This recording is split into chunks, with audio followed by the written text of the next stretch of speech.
Maka sekarang dimanapun di dunia, kalau ada orang zikirnya sedikit keras, la ilaha illallah, itu pasti murid-murid daripada orang yang bersanad bersilsilah kepada Syekh Abdul Qadir Al-Jilani. Syekh Abdul Qadir Al-Jilani mengajarkan kalau baca la ilaha illallah supaya sesuai qalbu dengan lisan, maka ada pemaknaannya. La ilaha itu nafi, menolak selain Allah. Illallah hanya menerima Allah semata. Maka kalau orang belajar zikir dalam thariqah, itu pasti la ilahanya diarahkan ke pikiran. La ilaha, itu kan? Itu rahasianya begitu. Nah, ini tips. Jadi kenapa nih kita kalau zikir la ilaha illallah nggak ada rasanya? Karena tidak mengikuti teknik ayat kursi. Nah, ini teknik ayat kursi. Sebelum baca la ilaha illallah, sebut dulu nama Allah di kalbu. Allah, Allah, Allah. Suatu kali Rasulullah SAW didatangi seseorang dan dia bertanya, wahai Rasulullah, inna syara'i al-Islam qad kasurat alayya. Syariat Islam sudah terlalu banyak yang saya dengar. Bingung mau mulai dari mana. Tolong tunjukkan aku amalan yang mencakup semua itu. Lalu baginda Rasulullah SAW mengatakan, la yazalu lisanuka rataban bidzikrillah. Jika syariat Islam terlalu banyak bagimu, ilmumu sudah kebanyakan, lalu kamu bingung mulai dari mana, maka ketahuilah amal yang paling mencakup semuanya, tujuan dari amalan itu cuma satu, zikrullah.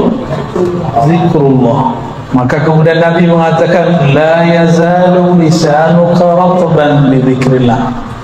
Lisanmu senantiasa basah, tergerak untuk menyebut-nyebut nama Allah. Lisan itu ada dua, ada lisan zahir, ini dia. Ada lisan batin, lisan qalb. Tujuan dari lisan ini supaya lisan yang di qalbu ikut berzikir. Duluan mana yang berzikir, qalbu atau lisan? Qalbu. Itu mukmin namanya. Tapi kalau duluan lisan, itu namanya munafik. Imam Ghazali ditanya muridnya mengenai tingkatan orang baca zikir. Apa kata beliau? Tingkatan pertama, lidah membaca, hati melayang. Benar ya? Baca la ilaha illallah, pikiran kemana-mana. Benar. Itu sebenarnya sudah munafik kecil itu. Karena idza hadatsa kadzaba. Kalau dia berbicara, dia bohong. Dia mengatakan la ilaha illallah tapi qalbunya melayang-layang. Maka itu munafik kecil. Nifaq sughra. Munafik kecil. Itu berbahaya kalau dibiarin. Ya. Oleh karena itu kalau baca la ilaha illallah harus bersamaan qalbu dengan lidah, bahkan mulai dari qalbu. Saya lihatnya ada foto Syekh Fadil, Syekh Fadil pernah menginjakkan kaki di sini, ya? Pernah ya? Beliau zuriat Syekh Abdul Qadir Jilani dan yang menyelamatkan karya-karya Syekh Abdul Qadir Jilani, ya, salah satu pemegang sanad kitab-kitab beliau lah, ya. Syekh Abdul Qadir Jilani itu keturunan Sayyidina Ali, jadi beliau Sayyid juga, maka disebut Sayyidi Syekh atau Sidi Syekh. Dan ajaran beliau yang paling dikenal adalah ajalan la ilaha illallah, baik zikirnya keras ataupun lembut. Maka sekarang dimanapun di dunia, kalau ada orang zikirnya sedikit keras, la ilaha illallah, itu pasti murid-murid daripada orang yang bersanad bersilsilah kepada Syekh Abdul Qadir Al-Jilani. Ya. Syekh Abdul Qadir Al-Jilani mengajarkan kalau baca la ilaha illallah supaya sesuai kolbu dengan lisan, maka ada pemaknaannya. La ilaha itu nafi, menolak selain Allah. Illallah hanya menerima Allah semata. Ya. Duluan mana, menolak atau menerima? Coba buka ayat kursi. Allahu la ilaha illahu. Allah dulu baru la ilaha illahu. Allah itu isbat, kita tetapkan dulu nama Allah di kolbu, baru baca la ilaha. Ilaha dengan pikiran.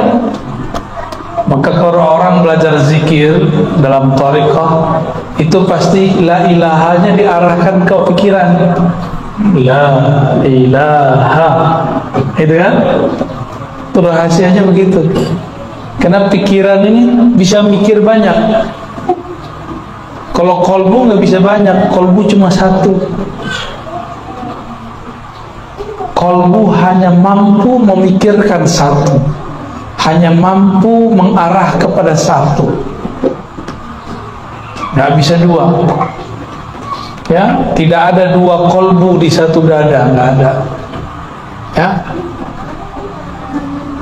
Nah, ini tips. Jadi kenapa nih kita kalau zikir la ilaha illallah nggak ada rasanya? Karena tidak mengikuti teknik ayat kursi. Nah, ini teknik ayat kursi. Sebelum baca la ilaha illallah, sebut dulu nama Allah di kolbu. Allah, Allah, Allah. Isbatkan dulu, tetapkan dulu nama Allah di kolbu.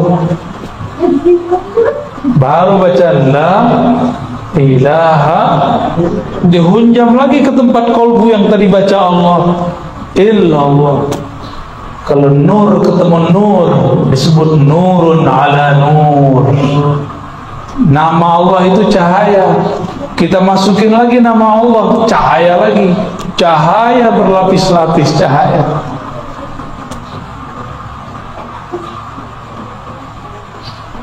Kira-kira begitu. Ini tips supaya berangkat dari zikir munafik menjadi zikir mukmin. Zikir munafik jadi zikir mukmin. Ya.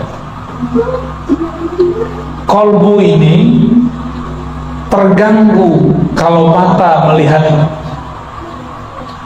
Maka kalau zikir, kata Nabi, ghammid ainaik, wahai Ali, pejamkan matamu. Jadi kalau zikir, mau subhanallah, mau alhamdulillah, mau Allahu akbar, apalagi la ilaha illallah, pejam mata ya. Ustaz, Buya, Syekh, saya kalau zikir pejam mata tambah banyak yang kelihatan. Wah, berarti belum isbat nama Allah di kolbu. Ya. Kenapa ada namanya titik-titik zikir? Untuk memfokuskan kolbu, untuk membatasi pikiran yang melayang-layang.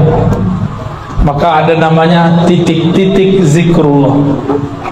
Ya, kita ini kalau jalan nggak pakai GPS, bingung mau kemana. Maka teknik diambil dari titik pusat, dibawa ke ubun itu, semua itu namanya GPS la ilaha illallah. Ya, nikmati, jangan bilang ini kayak bid'ah, jangan begitu. Ya, orang sudah nangis zikrullah, kita masih mikir. Ya.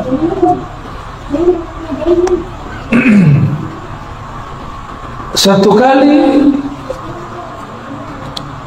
Nabi bercerita nanti kelak di akhir masa, yaitu hari kiamat, pada masa hisab dan mizan, ada seorang hamba dalam track record hidupnya tidak pernah berbuat baik secara zahir. Ketika dihisab semua laporannya, disebut sijilat, lembaran-lembaran laporannya, semuanya maksiat, maksiat, maksiat, maksiat, maksiat. Akhirnya ketika mau ditimbang, apanya mau ditimbang? Semuanya maksiat. Sepanjang mata memandang laporan, semuanya maksiat. Pohon lapor, dia maksiat. Binatang lapor, dia maksiat. Malaikat lapor, dia maksiat. Tanah lapor, dia maksiat. Dia diam aja. Ini orang diam aja. Di dalam hatinya menyimpan satu rahasia. Ya, malaikat azab dalam hadis Imam Baihaqi dan Imam Tirmizi, dua riwayat menyebutkan bahwa malaikat azab kemudian menarik dia untuk diseret masuk neraka.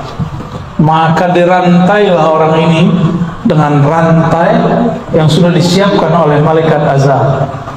Tapi belum rantainya itu sampai, tiba-tiba Allah berkalam, wahai malaikatku yang sedang bertugas, ada satu hal yang belum kalian periksa, satu hal yang belum kalian timbang. Apa itu?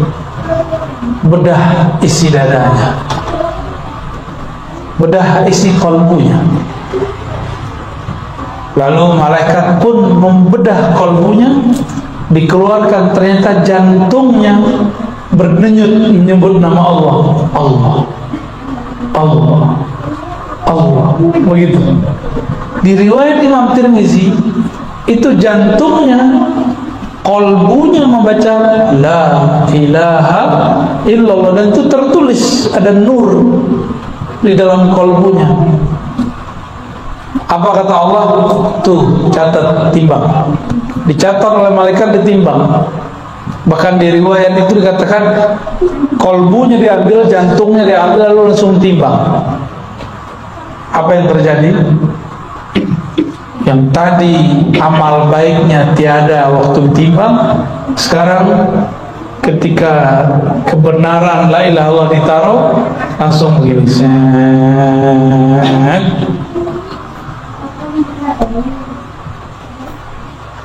Oleh karena itu Allah pernah berfirman kepada Nabi Musa ketika Nabi Musa mengatakan, ya Allah ajarin aku zikir yang khusus. Allah mengatakan kul la ilaha illallah, baca la ilaha illallah. Kata Sayyidina Musa, itu juga banyak yang amalin ya Allah. Jadi ternyata Nabi Allah itu udah kayak teman, ahlullah, keluarganya Allah, udah kayak teman. Ya Allah, ini kan tuh biasa, ono tetangga juga baca la ilaha illallah gitu. Biasa manja-manjaan dengan Allah Subhanahu wa ta'ala. Lalu apa kata Allah? Musa, timbang langit dan bumi dengan kalimah la ilaha illallah. Itu masih berat kalimah la ilaha illallah. Maka Nabi Musa langsung sukut, langsung diam. Itu malaikat sama kayak Nabi Musa awalnya, nggak tahu. Ketika ditimbang, semua kesalahannya hilang. Masuk surga apa neraka? Surga.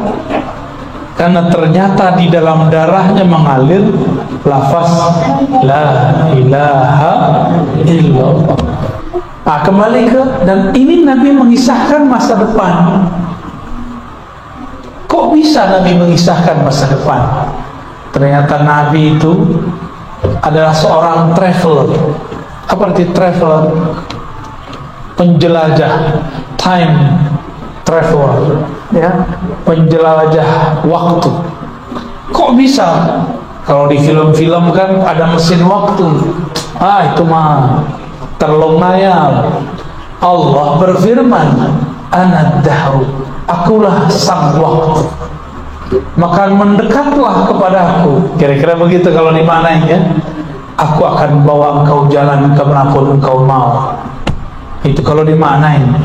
Dibawa ke masa lalu, dibawa ke masa depan. Itu biasa kalau kekasih-kekasih Allah itu biasa. Ya.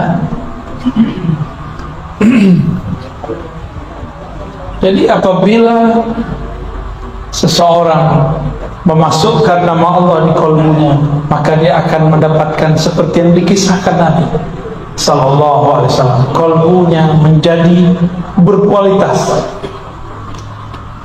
Para guru, para ustadz, saya lihat ada beberapa ustadz. Kenapa kata-kata kita tidak mengena di kalbu murid? Karena di kalbu ini nurnya belum hidup, materinya belum berat. Untuk membuat dia berat dan membuat senjatanya tajam, maka asahlah dengan kalimat la ilaha illallah. Itu dia akan tambah tajam. Jika ada tabir penghalang, dia akan robek. Jika ada kalimah yang keluar, kalimahnya akan menjadi berat dan tembus langsung ke dalam kalbu. Ya. Maka saya memperhatikan guru-guru yang ahli zikir, kata-katanya sederhana tapi tembus ke dalam kalbu. Padahal yang dia katakan sama seperti yang dikatakan orang lain. Tapi kenapa ketika guru ini yang ngomong, kok enak di kalbu? Ternyata dia kalbunya penuh isi. Maka ketika dia menembakkan kalam-kalam, di situ ada isi kalimatullah, ya, masuk ke dalam kalbu kita, menjadi sesuatu energi yang luar biasa. Inilah yang membuat kita itu kecanduan ikut pengajian. Kan ada yang ikut pengajian, oh nggak enak, nggak mau kelihatan. Nah, ada yang ikut pengajian, emang dia butuh, dia rindu. Karena dalam kalam-kalam guru yang kalbunya bercahaya, itu ada penerang kalau kita masuk. Di dalam kalamnya ada sesuatu rahasia yang berat. Jika masuk ke dalam kalbu kita ikut menjadi berkualitas. Kita ini sering nabung duit, benar ya? Benar. Orang kalau banyak tabungannya bisa bagi-bagi nggak? Bisa bangun rumah?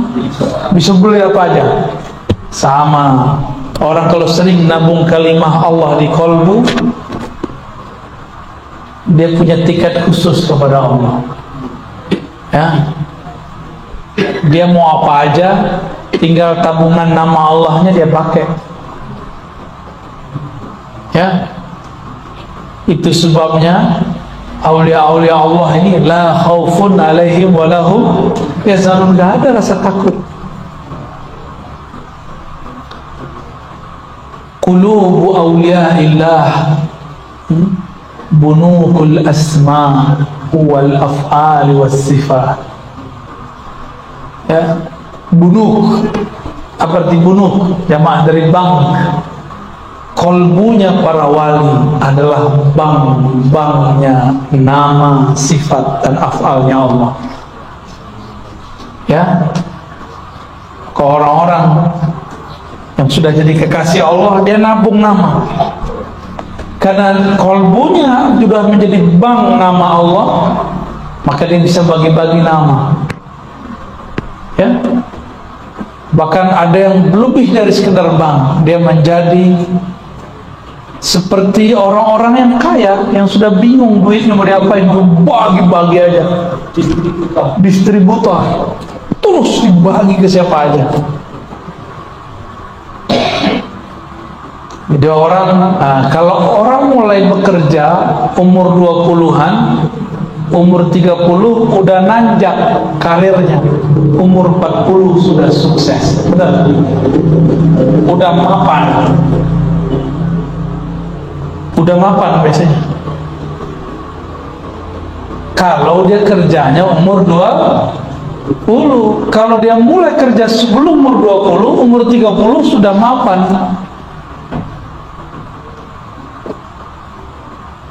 Sama orang yang melatih kolbunya sebelum dia dewasa, belum dia tua, dia sudah matang.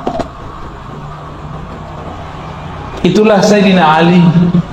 Sayyidina Ali umur 8 tahun sudah dimasukkan nama Allah dalam kolbunya.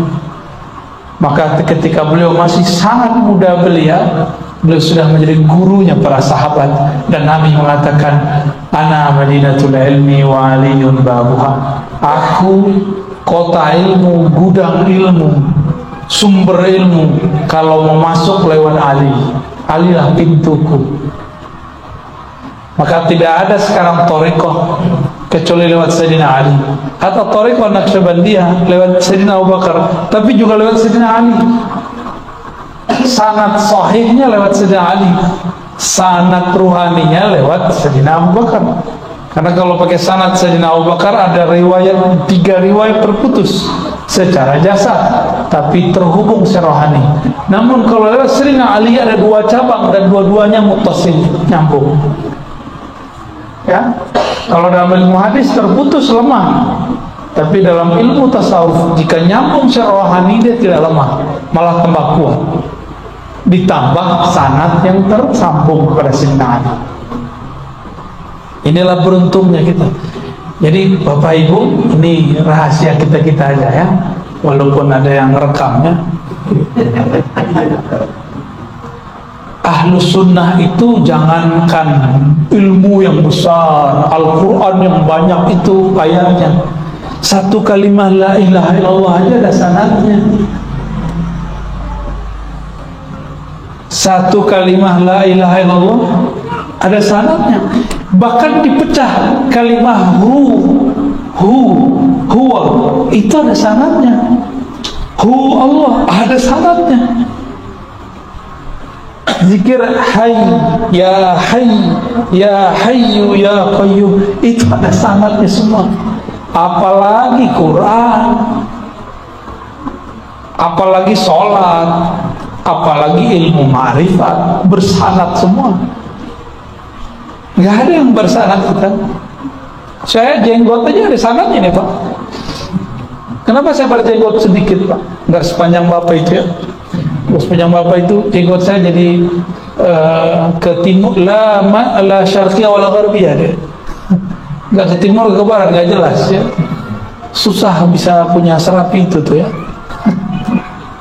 Ini jenggot saya pertahankan karena dulu kita dalam ijazah guru saya jarang berjenggot, tapi giliran memuridkan hadis jenggot beliau panjangkan sedikit. Karena ada namanya ijazah al-musalsal biqabdil lihyah, ijazah hadis sebagaimana dulu Nabi pernah memegang jenggotnya lalu Nabi ngomong,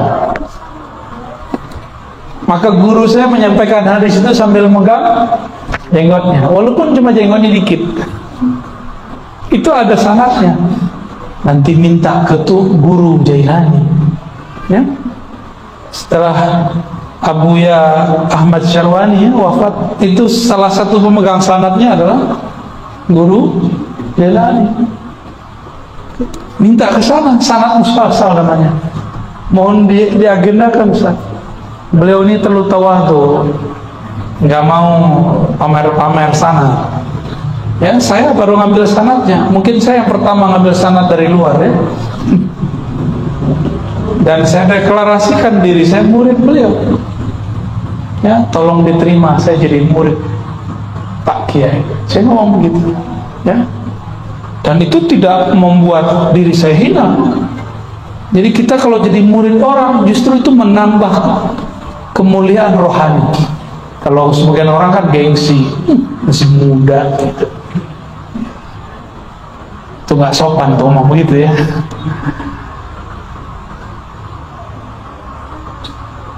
Jadi jenggot ini ada sanadnya nih Pak. Hampir kalau celana nggak ada sanadnya, nih bid'ah ini. Kalau ini ada sanadnya. Tasbih aja nih ada sanadnya. Ini ada sanadnya. Jadi nggak ada kita punya amal kecuali kita bersanad lah dituduh bid'ah. Dia bilang wirid pagi sore kita bid'ah. Dia bilang zikir ba'da sholat kita, tahlil kita bid'ah. Kan lucu. Nabi ngomong, syariat Islam yang paling mudah kamu kerjakan, la yazalu lisanuka ratban bi dzikrillah. Lisanmu senantiasa sibuk basah menyebut nama Allah.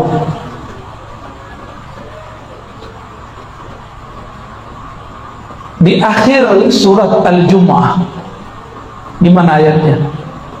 Gimana ayatnya? Fa idza qudiyatis shalah fantashiru. Ya, terus ya, kawan kita pakai ayat itu dalil untuk membantalkan zikir ba'da sholat. Kan kacau itu, Pak. No, ayatnya, apabila selesai sholat Jumat, maka langsunglah kamu bertebaran mencari rizki Allah. Ya salam. Kalau mau berdalil jangan pakai terjemahan.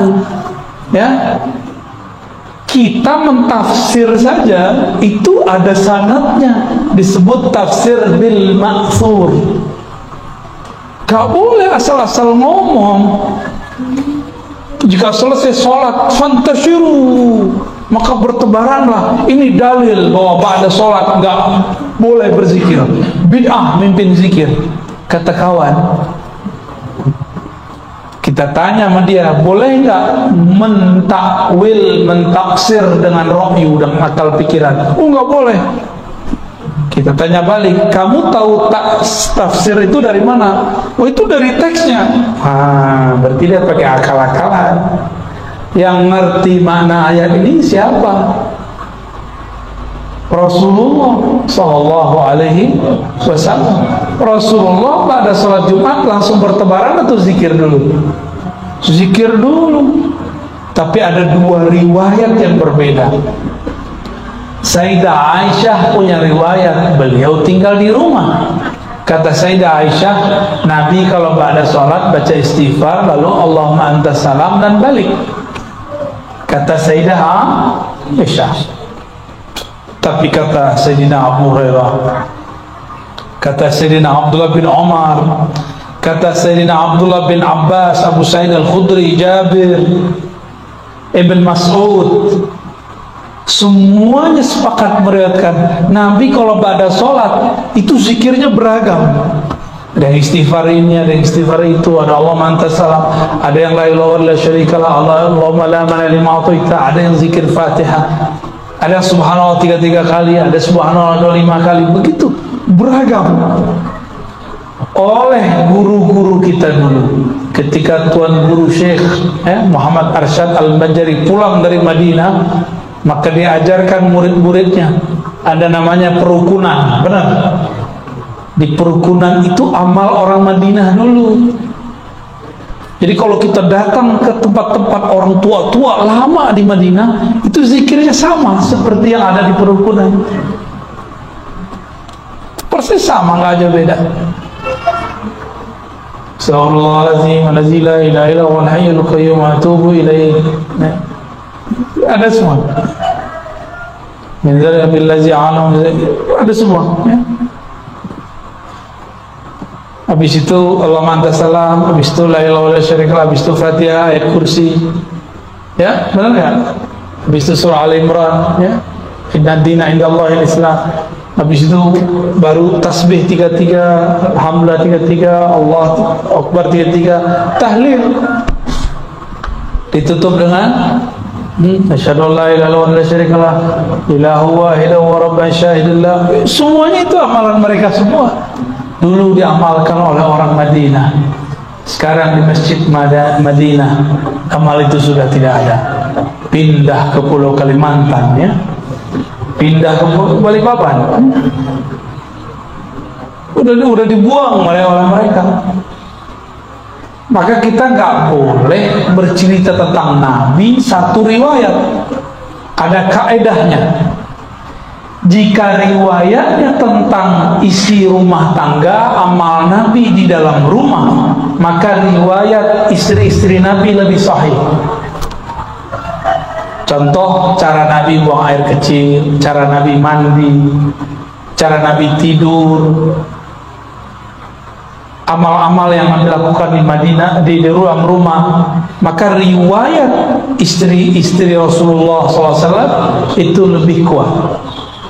Adapun jika riwayatnya berkaitan dengan luar rumah, maka riwayat sahabat dianggap lebih kuat.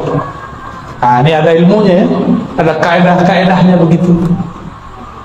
Al-Imam Al-Hazimi, Abu Bakar Al-Hazimi Al-Hafiz Al-Syafi'i, itu punya kitab yang Al-Iktibar fi Nasikh wal Mansukh. Beliau menyebutkan 50 cara menyelesaikan riwayat-riwayat yang berbeda-beda.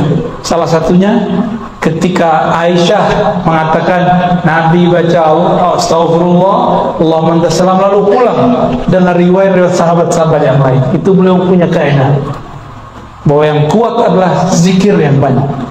Tapi sesekali jika sibuk, beliau selesai langsung pulang. Ya,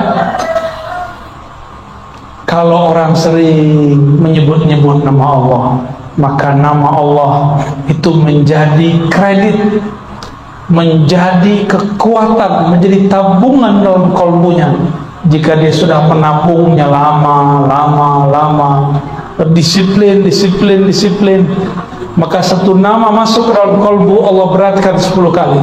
Satu nur masuk ke kalbu, Allah lipat gandakan 10 kali. Orang ini kalbunya nanti akan lebih terang daripada orang lain, ya, lebih terang. Orang ini kalau punya kalamnya lebih berat, lebih terasa daripada orang lain. Kira-kira itu. Ini masih jam 11 saja di Kiai. Nah, kebalikan 11. 1 tambah 1 sama dengan 2. Ya.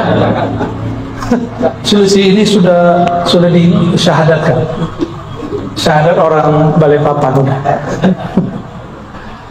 Itu jam akhirat lah ya.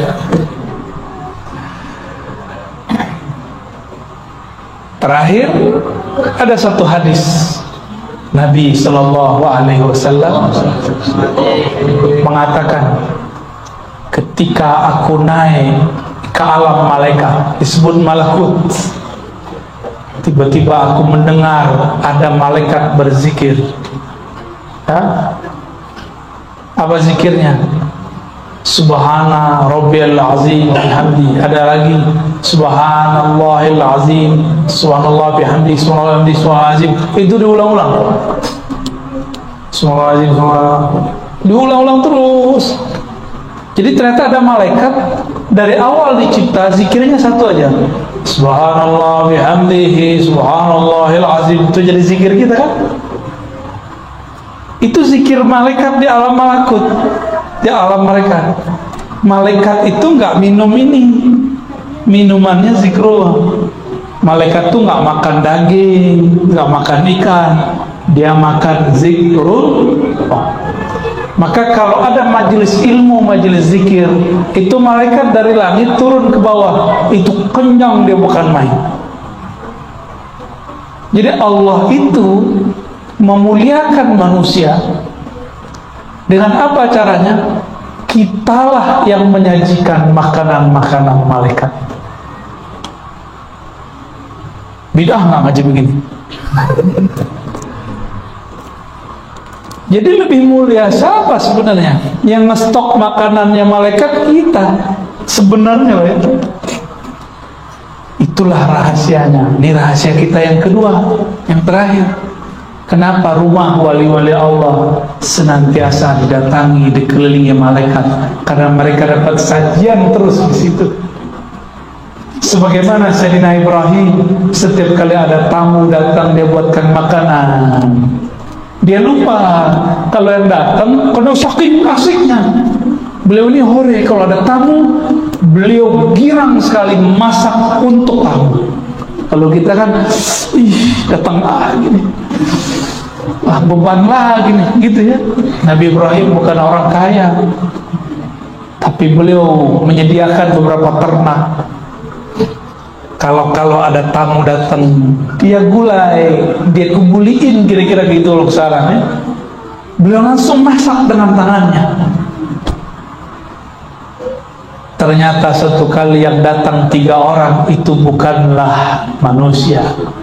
Sudah dihidangkan nasi, makan, kebuli, kira-kira begitu. Gak disentuh. Malaikat minat gak sama nasi?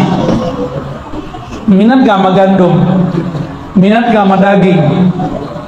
Sama janda aja dia gak minat, sama gadis aja dia gak minat. Itu malaikat. Kalau kita mah minat-minat aja kan, karena kita bukan malaikat. Karena belum asik, di situ belum sadar. Jadi rutinitas kita kadang membuat kita terhalang daripada memandang rahasia-rahasia. Maka saya apresiasi siang-siang bolong begini, jam kerja masih pada datang ke majelisnya. Gak ngantuk-ngantuk lagi, tidur lagi ya. Aji, itu ruh antum tuh yang bawa sini tuh. Ya, kalau ruhnya nggak hidup nggak mungkin datang siang-siang begini. Kalau orang yang akalnya lebih kuat dia ngomong, ngapain sih siang-siang bolong ngaji? Ini yang punya Darul Ihsan ini aneh nih. Pasti gitu ngomongnya. Ya, saya sibuk, enakan tidur kan jam segini. Habis makan enakan tiduran ya. Ya, molor. Enakan rebahan. Ya. Tapi ruh kita mengajak yang lain. Nah, orang-orang seperti ini didatangi malaikat. Ini amalan Nabi, amalan malaikat. Malaikat mau tugas menghancurkan kaum Bani Lut. Nabi Lut itu masih anak pamannya Nabi Ibrahim. Maka ini malaikat nih, malaikat loh, malaikat Jibril, pemilik jenderal bintang 4-nya malaikat, turun sawannya sama Nabi Ibrahim, sawan dia. Maka ini sunnah. Kalau kita sampai ke satu negeri, satu kampung, kita bilang kepada orang yang membawa, bawa saya kepada kiai tua, kiai sepuh, ulama bersanad. Ini sunnah. Ya, terima kasih tadi panitia ya sudah membawa saya kepada Kiai Jailani, ya, pewaris sanadnya Kiai Ahmad Syarwani dan anak-anak beliau tadi, ponakan beliau tadi. Ya, Al-Banjari tadi namanya. Syukran. Semoga pesantren ini dapat keberkahan Kiai. Ya, amin. Amin ya rabbal alamin. Ya, wassallallahu ala Muhammad. Nabi memerintahkan ahibbu ahla baiti hubban, cintai ahlu baitku karena cinta kepadaku, karena di darahnya ada darahku. Cinta aja, bukan berarti harus ikut dia. Kan Habib ini Sayyid ya. Sayyid itu kalau nggak ngaji ya jahil juga. Sayyid kalau nggak bermakrifat ya jadi musuh Allah bisa. Ada Sayyid murtad, ada, saya kenal beberapa. Ada serius, ada yang ateis juga, ada yang main-mainin Quran juga ada, dia nggak percaya dia. Tapi kebanyakan kan ada darah nur yang mengalir dalam dirinya. Makanya para sayyid ini mudah sekali terpanggil kepada Allah Subhanahu wa ta'ala.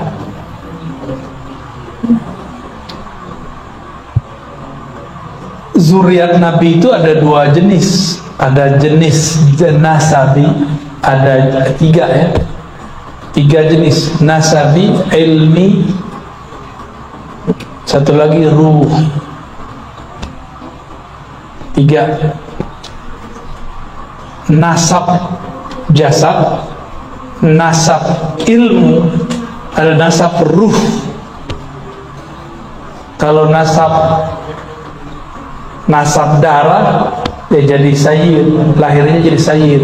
Kita yang bukan As-Segaf, yang bukan Al-Aidrus, bukan Al-Haddad, ya, bukan Bazar'a, bukan fam itu jangan coba-coba, bukan Al-Hamid, jangan coba-coba pakai itu, ya.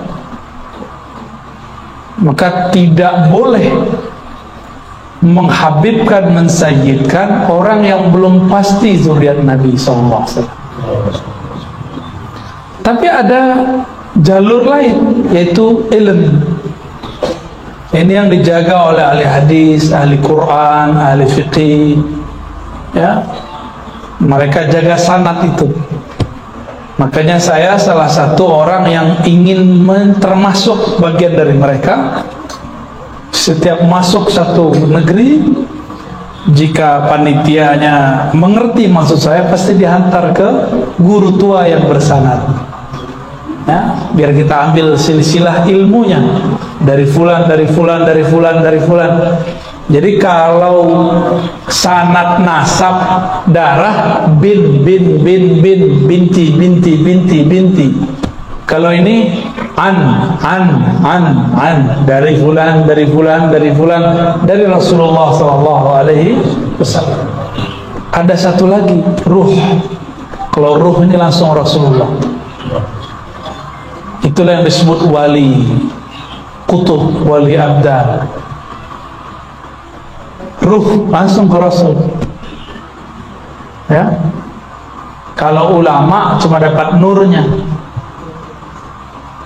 kalau ini langsung ruhnya, pangkat kewaliannya, al-aqtab, kutub, ataupun jadi di depannya itu bukan habib, al-kutub atau al-abdal, ya, waliullah itu.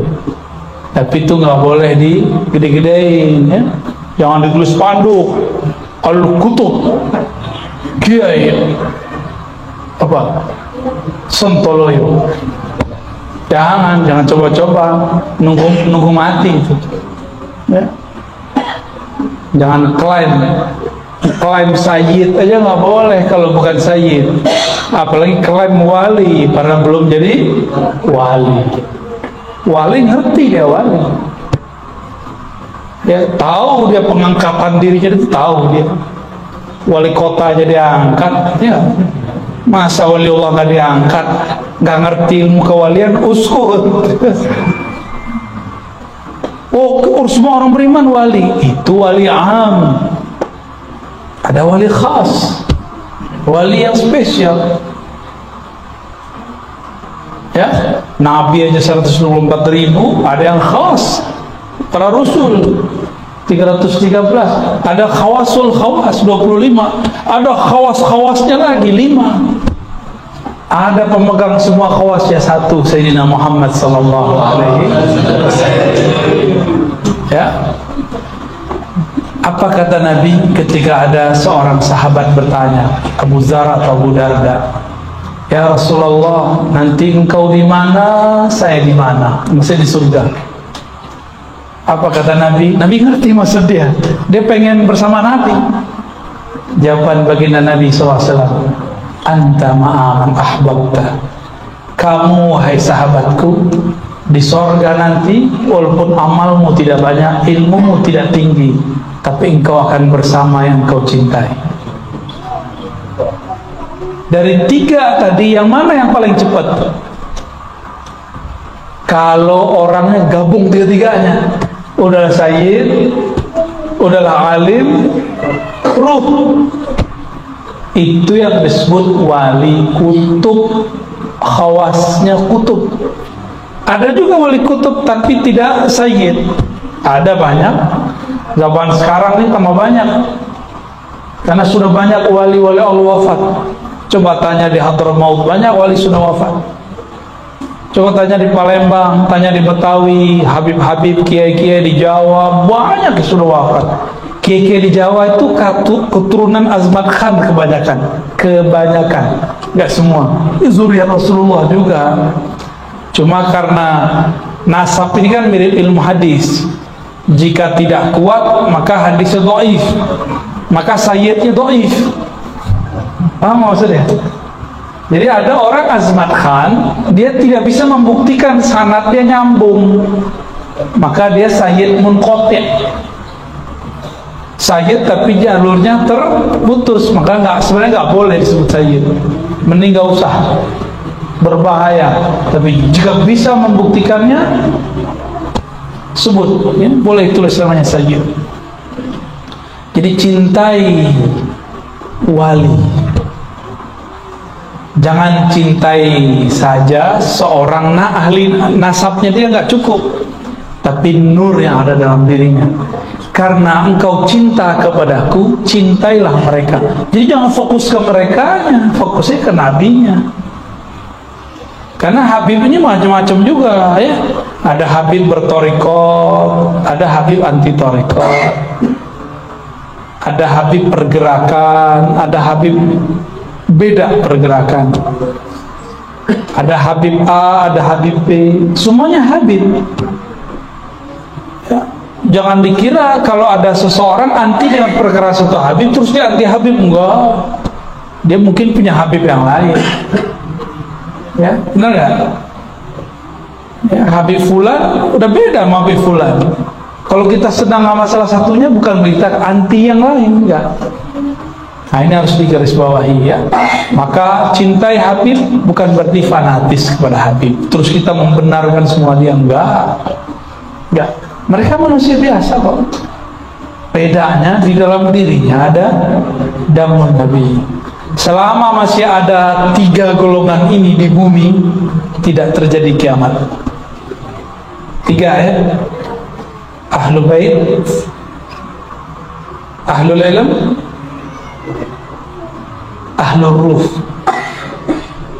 3 ini kalau masih ada mereka, enggak ada kiamat, ya. Wallahu a'lam bis-shawab. Cukup. Ada ibu-ibu satu. Oke, satu, ya, silakan. Assalamualaikum warahmatullahi wabarakatuh. Assalamualaikum warahmatullahi wabarakatuh.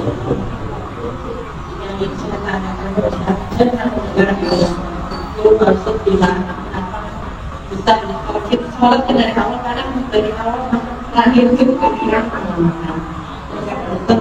Anda bisa jelaskan satu. Yang kedua, kalau kita sudah sering mengikuti kajian dari Buya, apakah itu kita sudah?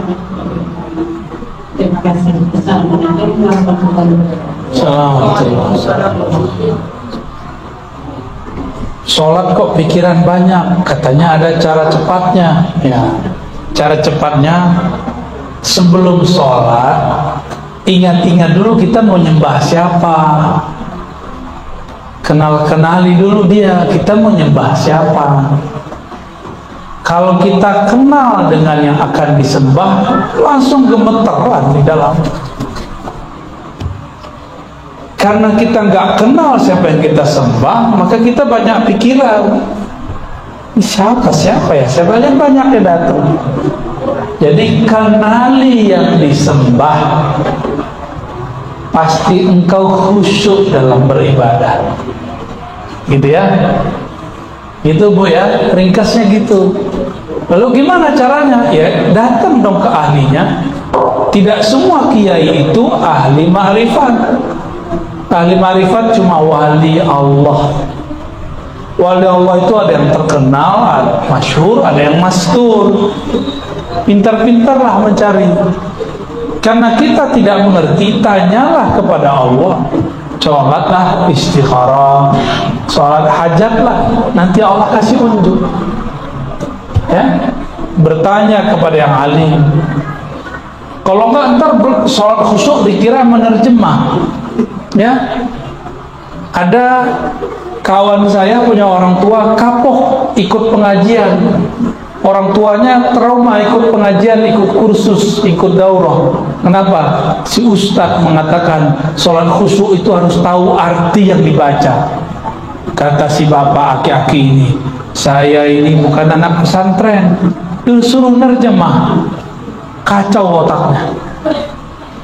Ya, susah amat khusyuk.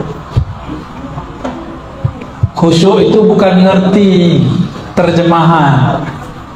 Khusyuk itu mengerti siapa yang disembah. Paham? Ya. Mengerti siapa yang disembah, bukan mengerti apa terjemahan. Kalau terjemah di otak, kalau mengenal yang disembah di dalam ruh, di dalam qalbu. Ya. Yang kedua, diakui nggak jadi murid online? Ya diakui, tapi online-nya lewat YouTube ya YouTube ya. Yang penting nontonnya, ngajinya lewat channel yang diizinkan. Kan banyak juga yang motong-motong. Ya, yang saya izinkan itu sekarang ada beberapa. Ada Ribat Naurania, ada Cafe Rumi Jakarta, ada Al Badr, ya. Ada beberapa saya izinkan. Saya sendiri belum punya channel pribadi. Mungkin ke depan kita buat sendiri. Ya, udah banyak request biar nggak tabrakan katanya ya. Insya Allah ya, insya Allah nanti kita buat biar lebih fokus. Insya Allah. Jadi sah sebagai murid. Karena dulu guru-guru kita kalau nggak bisa ketemu, mereka kirim surat minta ijazah kitab, ijazah ilmu, lalu dikirim. Syekh Yasin kirim surat kepada seorang syekh di India. Syekh dari India kirim surat kepada syekh di Maroko, lalu dibalas. Dulu sosial medianya surat, sekarang sosial medianya lebih mudah. Maka seharusnya berguru dan menjadi murid di zaman ini kesempatannya lebih besar, tapi sesatnya juga lebih besar. Karena terlalu banyak guru di YouTube, maka dia menjadi wali al-YouTubiyah, bukan wali al-Qutbiyah. Gimana? Ya, cukup? Barangkali cukup ya. Di sini banyak orang pintar ya. Nanti berguru saja kepada mereka. Ya, saya cuma manas-manasin aja ya. Wassalamualaikum warahmatullahi wabarakatuh. Subhanakallahumma wa bihamdika asyhadu an la ilaha illa anta astaghfiruka wa atubu ilaik. Ikuti saya baca salawat hadiah. Allahumma ya ahad, salli ala Ahmad. Allahumma ya ahad, salli ala Muhammad. Allahumma ya ahad, salli ala al-Mahdi khalifatika ya Allah ya ahad. Al-Fatihah.